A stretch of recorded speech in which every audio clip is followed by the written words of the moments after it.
Hello everyone, इस video में हम पढ़ेंगे क्लास 9th इंग्लिश की पोएम जो है third, rain on the roof. ये लिखी है कोट्स किनी ने।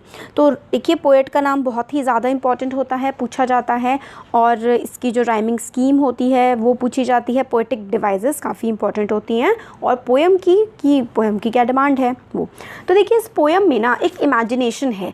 जो पोएट हैं वो अपने बेड पे लेटे हुए हैं, और जो बारिश हो रही है उसकी जो बूंदें हैं ना, उसकी आवाज़ को सुन रहे हैं। तो काफ़ी उनको अच्छा सा फील हो रहा है, काफ़ी हैप्पी सी साउंड उनको लग रही है। मगर फिर थोड़ी देर में उनको अपनी मदर की याद आ जाती है, मतलब उनकी जो मेमोरीज़ हैं बचपन की, वो उनको सब कुछ याद आने लगती हैं। और फिर जो बताते हैं कि रेन जो है पोएट को बहुत ही ज़्यादा खुशी देती है, और फिर वो अपनी पुरानी जो मेमोरीज़ हैं, पुरानी जो यादें हैं, उसमें खो जाते हैं। तो ये है इसका प्लॉट। अब देखते हैं पूरा। When the humid shadows hover over all the starry spheres। तो देखिए, ह्यूमिड का मतलब होता है नमी। जब हवा में नमी हो जाती है तो हम उसे ह्यूमिडिटी बोलते हैं। होवर का मतलब होता है मतलब जैसे कि remain in one place in the air, ऐसे करके मंडराना ना। होवर का मतलब होता है इधर उधर मंडराना। स्टारी का मतलब होता है full of stars.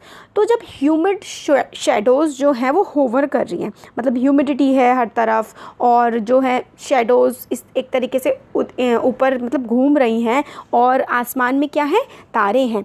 And the melancholy darkness gently weeps in rainy tears. और ये जो मिलांकनी होती है ना, मतलब एक तरह से जो अकेलापन, खालीपन, या फिर आप कह सकते हैं उदासी जो है पूरे माहौल में थी। डार्कनेस थी क्योंकि अंधेरा था, उदासी छाई हुई थी पूरे में, और अंधेरे में जो है पोएट वहाँ पर थे। फिर एकदम से क्या होता है, gently weeps in rainy tears. फिर क्या होता है, एकदम से ना, वीप का मतलब होता है रोना, रेनी टीयर्स मतलब जैसे सुबह सुबह के रोना होता है ना, तो ऐसा हो जाता है जैसे कि बारिश का मौसम होता है और बारिश पड़ने लगती है। What a bliss to press the pillow of a cottage chamber bed and lie listening to the patter of the soft rain overhead. और फिर वो कहते हैं कि कितना मतलब अच्छा सा हो गया है, ब्लिस मिल गया है। ब्लिस का मतलब होता है खुशी, आनंद। टू प्रेस द पिलो का मतलब है जैसे कि लेटे हुए और इतनी खूबसूरत बारिश की आवाज़ सुनना, यही है इसका मतलब, ठीक है। फिर अ कॉटेज चैम्बर का मतलब है छोटी सी हट के एक कमरे में लेटना। चैम्बर बेड मतलब एक छोटी सी झोपड़ी टाइप की है, कॉटेज टाइप की है, उसके बेड पर लेटे हुए।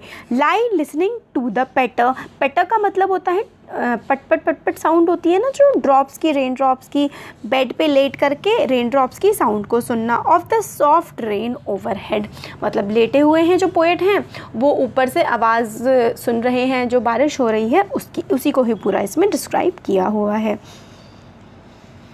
आगे इसमें every tinkle on the shingles has an echo in the heart and 1000 dreamy fancies into busy being start.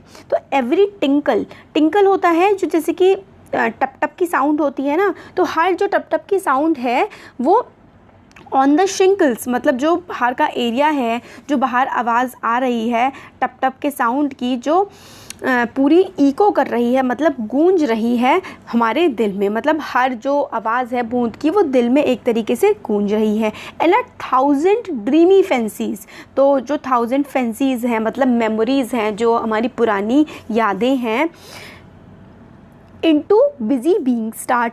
और एकदम से क्या होता है, पुरानी यादें जो हैं वो वापस हमारे मन में आने लगती हैं।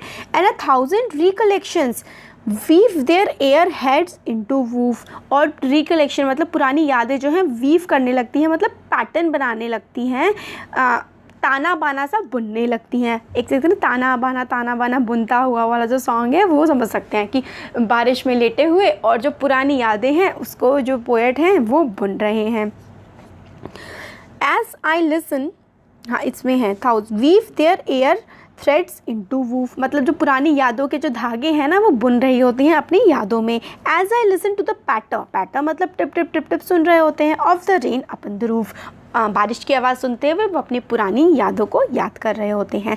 Now in memories comes my mother as she used in years agone to regard the darling dreamers ere she left them till the dawn. तो फिर याद करते करते क्या होता है, इनकी जो मदर हैं वो इनकी याद में आ जाती हैं। और as she used in year agone तो मतलब अगॉन का मतलब होता है बीते हुए समय में जैसे उनकी जो बातें थी उनके मदर की पूरे के पूरे उन्हें याद आ जाती हैं। To regard the darling dreamers, मतलब डार्लिंग ड्रीमर्स जो ड्रीम देखते रहते हैं, स्वप्न दृष्टा कह सकते हैं, जो ड्रीम देखते हैं उनकी अच्छी अच्छी जो यादें हैं उनकी मदर की उसमें उन्हें याद आ जाती है। एर का मतलब होता है बिफोर, मतलब पहले।